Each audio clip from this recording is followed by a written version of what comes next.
Hey guys, it's Danielle Monaro from Elvis's show, and this is a segment we do called Down in the DMs. You guys sent in your questions, and we get to answer them. I'm going to answer some questions. Favorite thing about your co-hosts? There's so many things I love about my co-hosts.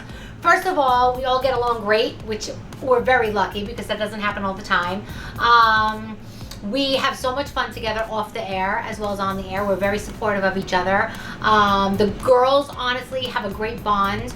We are always there. We're always picking up for each other. We're always like buying each other presents, and if each other has a problem, or going out together and hanging out. And if ever I have a problem, I know I can go to Elvis. If I have something going on with the kids, Elvis is always like, don't worry, I know. Just go do what you need to do. He's awesome. So that's really cool. Favorite guest on the show? I'm trying to think. I love Enrique Iglesias has always been one of my favorites. Michael Bublé, because he's always so sweet and kind. The Jonas Brothers, because they're like family. We love having them here because really, I think it's a lot of the guests that we have on all the time because we feel comfortable with them, and like I said, they're really like family to us because we have them here all the time. Let's see. Where did the hatred of mayo come from? You're gonna laugh, but I honestly never even tasted mayo, or I don't think I ever tasted it. It's the smell. And when I was a kid, my mom used to tell me that I would be at school and the teachers would say, come pick Danielle up from school, she threw up, she's sick. And then they would say, no, she's not sick. My mom would say, did somebody have mayo for lunch?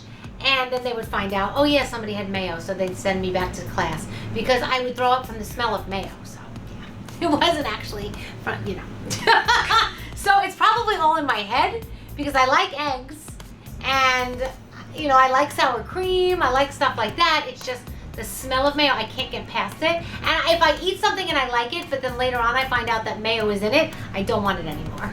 So it's so stupid. I know it's stupid, but it's in my head. I don't know. Let's see. What would you be doing if you weren't in radio? Okay, so a couple of things. One, I always wanted to be a television newscaster, but I never did it because in college, I kind of went straight to the radio station. Some girl in the elevator said, hey, do you want to do news for the radio station? And I said yes. And so I went straight to the radio station. I didn't even go near the news station, which is really weird. But I always wanted to be on Broadway. I always wanted to be in Disney World. I auditioned to be a Disney character, like a princess or sing in Disney. I made it to the final auditions, and then I wound up getting cut. Then I wound up being here full time, and I think if I hadn't, I would have probably gone back and auditioned again. And I mean, I always wanted to open a children's entertainment company because I used to dress up in character costumes like Jasmine and Pegasus and all kinds of characters. Elmo. I did children's birthday parties for a very long time. I want to open up like a little store where I can sell like bracelets and shoes and like a little tchotchke store, I like to call it. So there's a lot of things I'd like to do. Public relations, I'd like to do that as well. It's a lot of things. What is my all-time favorite memory from the past 25 years on the show? Wow, my gosh, there's so many things. Probably when my husband proposed to me, because I had no idea it was going to happen, right?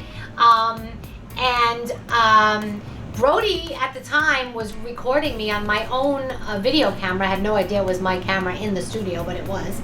My husband had said, hey, I'm going to come and bring you for lunch. And I'm like, that's weird. But I still didn't put two and two together. I still had no idea it was going to happen. And it happened on air in front of millions of listeners. And it was really cool and a big surprise. And it was nice because you guys listen to us every day, and it was like sharing a life experience. And probably the second thing was going into labor on the air. I was doing a Britney Spears story, and it felt like a contraction. And I remember saying to Elvis, hold on one second. And I wrote 620 on a piece of paper. And he goes, wait a minute, are you in labor? And I was doing Britney Spears, I think a Britney Spears story. And I said, yeah. And I remember them saying to me, if you think you're going into labor, don't eat. And I had just ordered a egg, like a bacon, egg, and cheese on a roll or something. And I was so mad I couldn't eat it. And I'd throw it out. But at that point, I drove myself halfway to the hospital. It was a whole big thing. And Elvis stayed with me the whole time on the phone, and it was cool. So I have that forever because we haven't, we recorded the shows back then. So I have that. I still have that. I have my husband's proposal. I have that. So it was pretty cool. 2 good memories.